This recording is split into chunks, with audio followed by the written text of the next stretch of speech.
Welcome back, everyone. Today we're starting the basics of MVVM and learning how to implement a basic view model. Okay, so the idea here is over the next few videos, we're going to use MVVM to implement a very basic, not very pretty, inventory system. Now, so what you need is a grid with a couple of rows, and in the bottom large row have a couple of columns. The left side, you want a data grid, and we're going to disable the user adding and deleting rows because we're going to do that ourselves. And then on the right side, we just need some boxes to deal with some details about our items, name, serial number, and quantity. So that we are clear and organized, I'm going to add a new folder for model, and I'm going to add a new folder for view, and I'm going to add a new folder for ViewModel. So these are going to be our models. In this case, we're going to use POCOs, or plain old CLR objects. View, this is going to be our XAML files, excluding main window. Now you can put main window in there if you want. I like to leave it out because that's just kind of standard. But if you do put it in there, you want to change your namespace. And then our view models, which we will get to in this video, that let our model talk to our view and vice versa. So in addition to that, I'm also going to add a new folder for our custom implementation of MVVM. Now this is going to contain the files that allow us to use MVVM. Now there are third-party packages out there that provide these files for you and let you use their code to implement MVVM. Now these can be great and I am perfectly happy for you to use those, but for the purposes of this video, I want you to know what MVVM does, how it works. Because a lot of times you grab a package and you're not really sure what it does, then it's hard to upgrade it if you need to. And I want to show you how very simple implementing the basics of MVVM actually can be, so it's not as nebulous to you later. So let's start with our model. We want to add a new item, and let's call it item. And as I mentioned before, this is going to be what is called a POCO. If you've done Java, they're called POJOs, and there's several others out there, but really all it means is a very simple storage mechanism to hold some business object. And for us, that just means we need a way to hold on to our inventory items. So we're going to make some properties here, and those properties are going to represent some item in our inventory. So they're going to have a name, a serial number, and a quantity. And that's really all we need this to do. This is our whole model that we need right now. So now if we weren't using MVVM, we could go into our code behind and we could create some item that we just made and we could display it in our list. And that would be just fine to do. But since we're doing MVVM, we need to create a view model to go between our item and our view. So let's go to our view model, add a new item. I'm going to call this main window view model. I'm doing that because most of the time I do MVVM, I try to stick with the view name plus the word view model, because once you have a lot of views, it's easier to keep track of where your view model is if they share a same first part of the name. So now that we have a view model, it's important to know that we are basically replacing our code behind with this view model. So we learned how to do data bindings before, but we also learned how to call a control by its name in the code behind.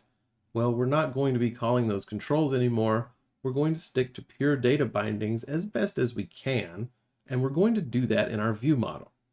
Now, if we remember back to our data bindings, the first thing that we need to do is we need to tell our view that it has a different data context. Now, you can do that in the XAML, but I honestly tend to do it in the code behind because you can use parameters if required. So I'm going to do that in this video. I'm going to say main window view model, VM equals new main window view model. And then I need to add this namespace because we are in our project.viewModel. And then I'm going to set our data context to our view model. So every time our main window is constructed, a view model is constructed for it. And since we do it here, we can add parameters if needed. So now that we have our model and a view model, and we've set our data context to our view model, we need to do some logic that interacts with the view itself. So we're going to have a list of items in our inventory, and then we need to be able to edit those items with these fields over here. So we need to have some sort of selected item on the right. So let's go back over to our view model. And again, if we need parameters, we can have a constructor in here, no problem. But what we need right now is we're going to need some public observable collection, and we want that to be of our item, and we can call that items. And that's going to add our model namespace for us. And then we know that we're going to need something that's going to be property changed. So we want a prop pull, and that's going to be a private item called selected item. And that's going to be our selected item. So basically what we have here is an observable collection of items for our inventory list. So when any of them are changed, this is automatically notified on the GUI. And then we're going to have this notify property changed anytime this changes, so it can notify our GUI. And this will represent whatever item is selected and let us change its details on that right side of our GUI here. So as a quick refresher, for this to be able to notify the GUI and vice versa, we need to implement iNotifyProperty changed and its interface. So let's go ahead and do that. So we want to use iNotifyProperty changed, and we can implement the interface. So I'm going to pull our event down to the bottom so we can see it more easily. So now we have a property changed event handler event called property changed. We need a method that we can use to fire this event. So let's go ahead and write that now. We can do protected void on property changed. And we know that's going to take some string property name. And we want to say, if our property changed event isn't null, we want to invoke it with this object and a new property changed event arguments given our property name. And we learned in a previous video, there's a very cool compiler service attribute called caller member name, allowing us to make this an optional parameter that will be automatically populated with the method name that is calling it. So we need to add our compiler services here. And you'll see that this uses component model as well. So we have a couple of new namespaces up here. And now what we need to do is anytime this selected items setter is called, we want to call on property changed. And again, normally this would have to be passed into here, but since we're using caller member name, this is automatically passed into here. So now if selected item is set, everybody is properly notified and our bindings will work. But the problem here is this is only one view model and one property. We're going to have tons of these properties in probably tons of view models, and we don't want to have to copy this code around everywhere. So one very common thing you'll find in an MVVM package is a base class for your view model. So let's create that. We'll add a new item. We'll call that ViewModel base. And basically this is going to be the only thing that is going to implement our iNotifyProperty changed. Clean these up. And now we can go take this out of here and put it in here. Now when we go back to our main window view model, instead of it implementing this interface, we're just going to make it a view model base, which to use that, we need to use our namespace. And now we don't need to use those two. So now anytime we have any view model, we can just make it a view model base and it will automatically have the onProperty changed for us. So now we have a view model that can go between our model of item to our GUI. So what we need to do now is implement all of the bindings to our view model. So let's start with our data grid. Add another line here. So let's start with items source, and that's going to be our items collection itself. And then we need a binding to our selected item, and that will be our selected item. So now we have a binding from our UI to items and selected item, which again are items and selected item here and here. Now we need to bind our text boxes. But since we have an item, we can't bind our text box to the item itself. We need to bind it to a property within it. But we can do that very easily by saying binding selected item dot, and then we can call out a property name. So let's go ahead and add our update source trigger to property changed, so we don't have to leave the text box for it to update. Drag this out a little bit. And now let's copy this binding, put it in all three of our text boxes. And we know this is going to be name, this is going to be serial number, and this is going to be quantity. So this is the item itself that is selected. And these are actually bound to the properties within that item, so that these can be filled with the selected item's properties, but you can also change these fields to automatically update your model's properties. So for the purposes of this video, let's go back to our view model and let's go ahead and feed some data, because we don't have the ability to add or delete yet, because that's coming in next video. So let's go ahead and add to our items collection a new item.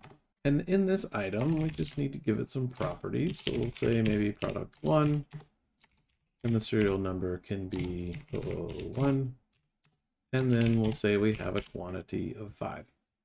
Now, let's add another new item. We'll call it product 2. We'll say 002, quantity 6.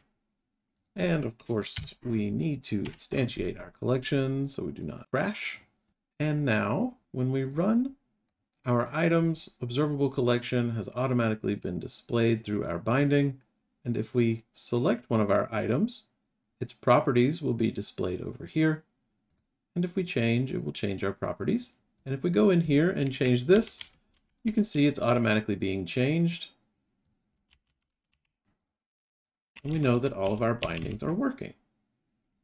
So just for good measure, let's update our data grid a little bit, because it created that extra column when it auto-generated and it was kind of ugly. So let's say datagrid.columns, and let's add a datagrid text column.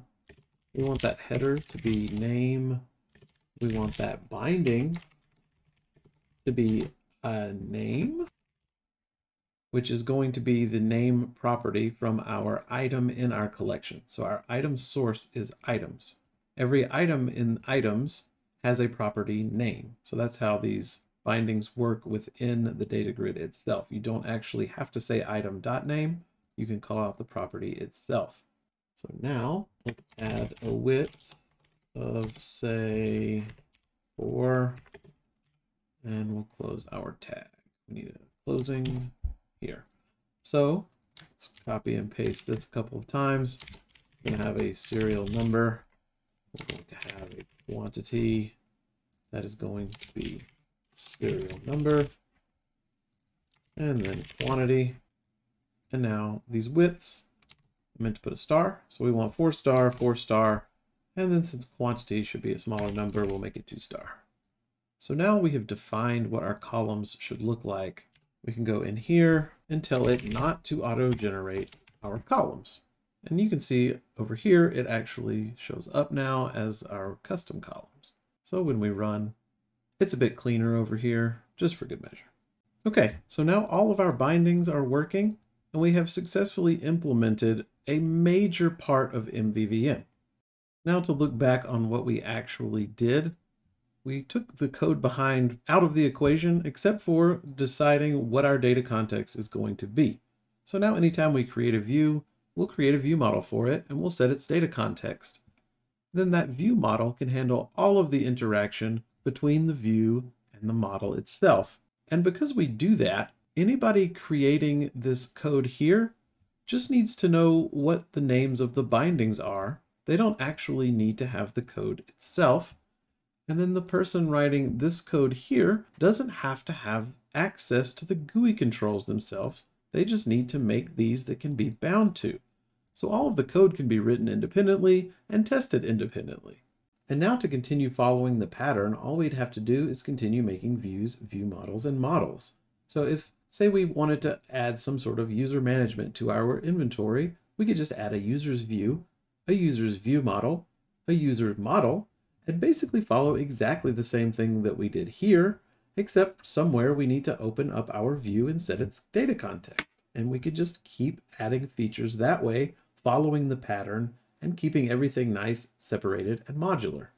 So please keep this code around for next time, because we are going to throw relay commands into the mix so we can handle things like button clicks. So thanks for watching, everybody. I hope this is helpful and makes sense. Please feel free to ask questions. Happy coding, and as always, until next time, Take care.